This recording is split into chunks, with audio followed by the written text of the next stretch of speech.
One day, while exploring, you discover an abandoned factory, the SK Tool Company. Upon entering, you find a toolbox, and inside it, a lone ratchet wrench. It's marked SK Wayne. Hey guys, today we're going to go over the history of one of my favorite tool brands, SK, as well as look at some of the innovations that SK produced over the years. SK dates back to a company founded in 1914 by Mason Sherman and Noah Klove, the Sherman Klove Company. Operating out of Chicago, Illinois, they originally made screws, bolts, and nuts. They supplied mortar housings to the military during World War I. At some point in the 1920s, they operated as a contract manufacturer, making sockets to be rebranded for other companies. In 1924, Noah Klove left the company, but they kept the Sherman Klove name. When one of their contract clients, the Hinsdale Company, went out of business during the Depression, they were left with a ton of their inventory, and the SK brand was formed to sell off that inventory. The name SK Tools and the diamond logo was first trademarked in 1933. Strangely, SK celebrated their 100th anniversary in 2021. So maybe 1921 is when they first started contract manufacturing? Also, on their bottle opener, it says, since 1927. So even SK themselves is confused about their history. Nevertheless, the SK Tools name wasn't trademarked until 1933. That same year, SK created a subsidiary called Brazil Tools to handle their contract production. These tools were unbranded and would often just say chrome alloy on them. Also in 1933, an engineer named Theodore Rueb invented the roundhead ratchet for SK. Rueb would go on to refine the design several times over the years. The design is still made to this day and has been copied by numerous manufacturers. Basically, if you see a roundhead ratchet, it was likely based on the original SK design. During World War II, SK supplied tools to the U.S. government. During this time, they limited the tools that were available to U.S. civilians. In this 1943 catalog, a lot of the items were marked suspended. SK also, maybe inadvertently, invented the semi-deep socket. The first few sizes in their deep socket set were slightly shorter. Here's an SK semi-deep in between a regular and a regular deep.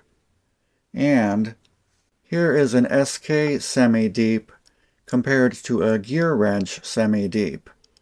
The SK is actually a hair shorter.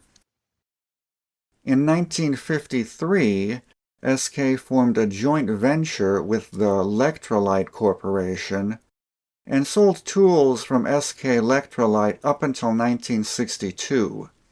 In 1958, Rueb invented the roto ratchet. This is another design where if you see one made by a different company, they likely based it on the SK patent. In 1962, SK was bought out by Wayne. No, not that Wayne. Symington-Wayne. And their tools were rebranded as SK Wayne. This ownership only lasted until 1968, when Wayne was merged with Dresser Industries.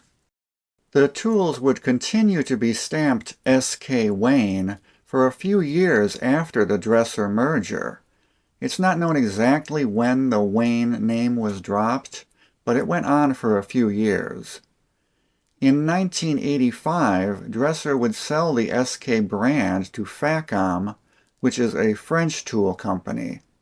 Facom continued to make SK tools here in the US, but also added some rebranded Facom tools to the SK lineup. One example is this weird blue-handled cushion grip screwdriver, which was made in France. SK would once again become an independent company in 2005, for the first time since 1962, when the management of SK reached an agreement with Facom to buy back the brand. Unfortunately, this didn't last long. The new independent SK declared bankruptcy in 2010 and were bought out by Ideal Industries. Ideal is a U.S. company that makes electrical connectors. They had a little bit of a tool haul in 2010. In addition to buying SK, they also bought out Western Forge and Pratt Reed. Under Ideal, things were starting to look up for SK. This is when they came out with their X-frame wrenches, which used a 6-pawl ratchet design, their dual-tooth ratchet mechanism, which could be used to double the effective tooth count in an older ratchet, and the LP90 90-tooth low-profile ratchets. They even had a Socket of the Month club, where you would get a socket in the mail every month. However, things maybe weren't looking so good behind the scenes. In 2021, Ideal sold SK to GreatStar, also known as Hangzhou Industrial. So yeah, they're owned by Communist China now. GreatStar also had a big tool haul. In addition to SK, they bought Miller's Falls, Jorgensen, and Shopvac. Who knows what's going to happen with SK now? My prediction is sooner or later they'll close down the USA factory. They're already removing the USA branding from the tools that are still US made, and some products like the X-frame wrenches have already been outsourced to China.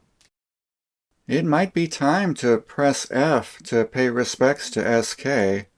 If they're just going to turn it into another generic import brand, I don't really see any reason to buy any more of their tools.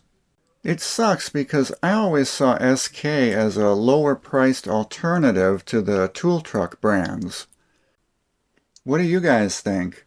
Can SK retain their premium brand status if their tools are just rebranded import tools?